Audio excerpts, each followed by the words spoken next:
Si la trousse à projet se sent prête d'intervenir, nous allons enchaîner sur leur diapositive. Avec plaisir. Merci. Nathalie. Bonjour Nathalie. J'enlève ma Bonjour à caméra. tous.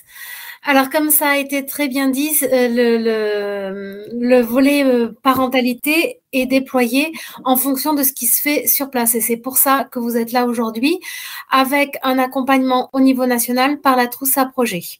Comme ça a été dit également, le budget, il est extrêmement conséquent et nous disposons, nous, d'un budget de 7 millions d'euros pour développer le volet parentalité au niveau national, c'est-à-dire dans les 10 nouveaux départements.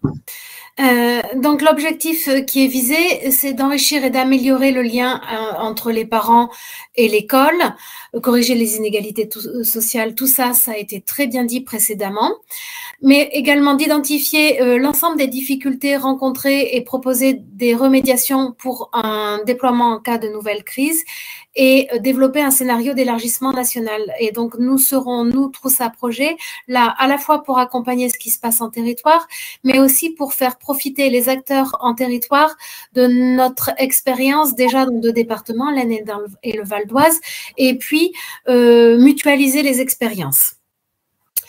La mise en œuvre ne sera pas directement faite par la trousse à projet, mais par un chef de file départemental qui sera et toutes les actions seront coordonnées par la trousse à projet au niveau national. 3 grandes mises en œuvre dans les départements, bâtir une offre gratuite d'accompagnement des parents et favoriser l'entraide entre eux avec un dispositif qu'on appelle parents ressources. En complément de ce petit diaporama, vous sera envoyé, je crois, un diaporama plus complet dans lequel vous aurez entre autres une vidéo qui présente ce qui a déjà été fait ailleurs et qui peut être un point de départ pour des choses qui peuvent être faites dans les 10 nouveaux départements, soit à l'identique, soit de façon améliorée, adaptée aux réalités du Cher.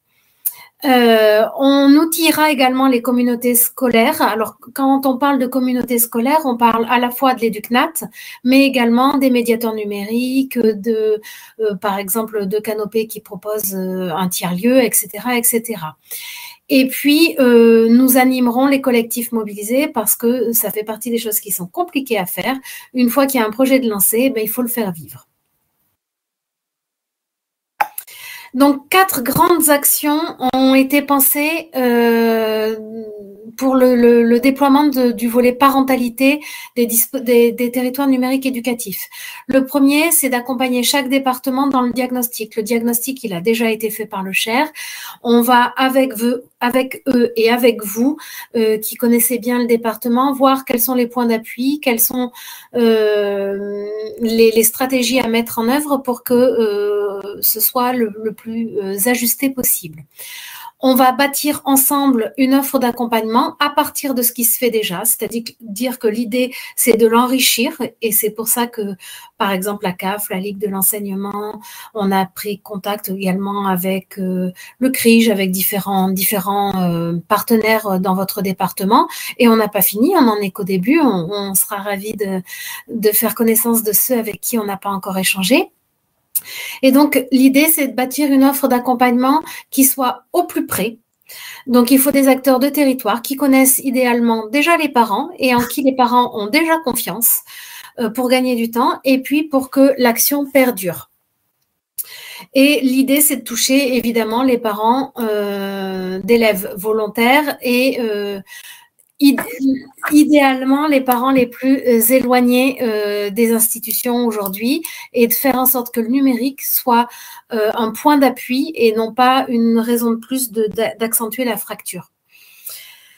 Enfin, comme 3e action, on accompagne et on outille les écoles, les collèges dans des projets de coéducation au et par le numérique, mais on outille également les médiateurs numériques et les associations. On va proposer des outils multicatégoriels pour différentes propositions qui seront les mêmes, mais avec des usages différents. Et enfin, c'est ce que je vous disais, la 4e action, c'est aussi de faire le lien entre ce qui se fera dans le Cher et ce qui se fera ailleurs. de façon à mutualiser les bonnes pratiques, à enrichir les propositions qui sont faites dans le Cher et à enrichir les autres départements de ce qui se fait dans le Cher, donc au niveau des 12, mais potentiellement aussi au niveau, au niveau national, puisque la parentalité et le numérique, ce sont deux thématiques qui sont d'importance dans la société dans laquelle on vit aujourd'hui. Voilà, je crois que j'ai dit l'essentiel. Pour ce qui est, je vais développer un tout petit peu l'action 2, qui est bâtir une offre gratuite d'accompagnement numérique scolaire et parascolaire. Donc, l'idée, c'est de s'appuyer effectivement sur des choses qui existent déjà.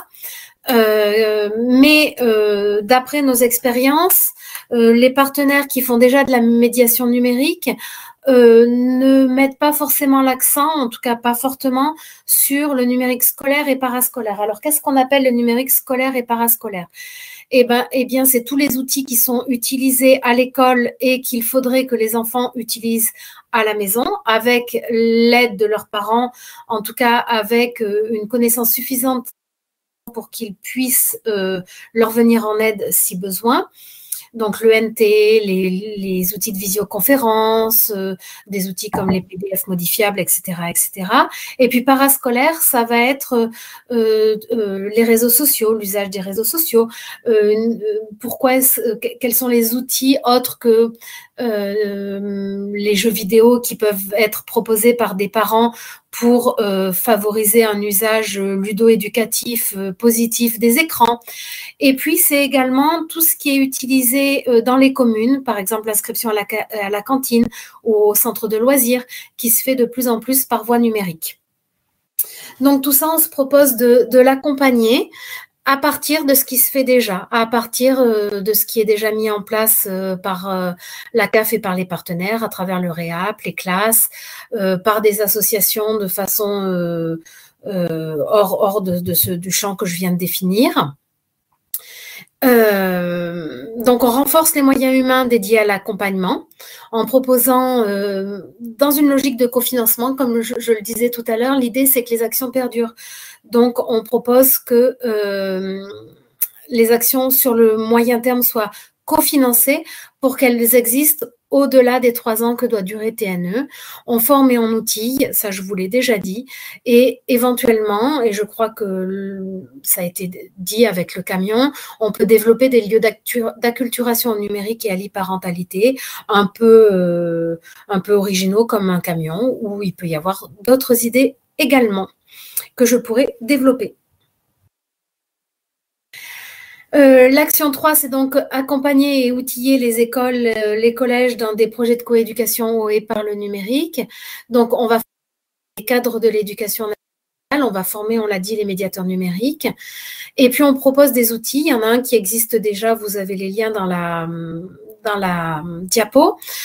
Et puis, on propose des supports multicatégoriels. Ça aussi, je vous les ai déjà dit, le premier va sortir certainement début mars, enfin le 8 mars normalement, si tout se passe comme prévu, qui peuvent être à la fois utilisés par les professionnels de l'éducation nationale, mais aussi par les médiateurs numériques et par des associations de parents d'élèves à l'occasion de Café des parents, puisque je sais que c'est un dispositif qui est déjà mis en place dans le Cher. Voilà, j'ai essayé d'être hyper rapide, mais ce que j'aimerais que vous reteniez, qui a déjà été dit, c'est qu'on n'arrive pas avec quelque chose clé en main. On arrive avec une expérience du déploiement de la coéducation par et au numérique, mais tous les projets nous montrent que tout doit être adapté à la réalité du terrain. Et c'est ce que nous avons fait jusque-là et c'est ce que nous souhaitons continuer à faire. D'autant que l'idée, c'est vraiment d'expérimenter. Et pour expérimenter, si on expérimente partout la même chose, eh bien, on n'expérimente plus rien du tout. On se contente de déployer. Donc, on est convaincu qu'on fera des choses innovantes dans le Cher, autour des filles, entre autres.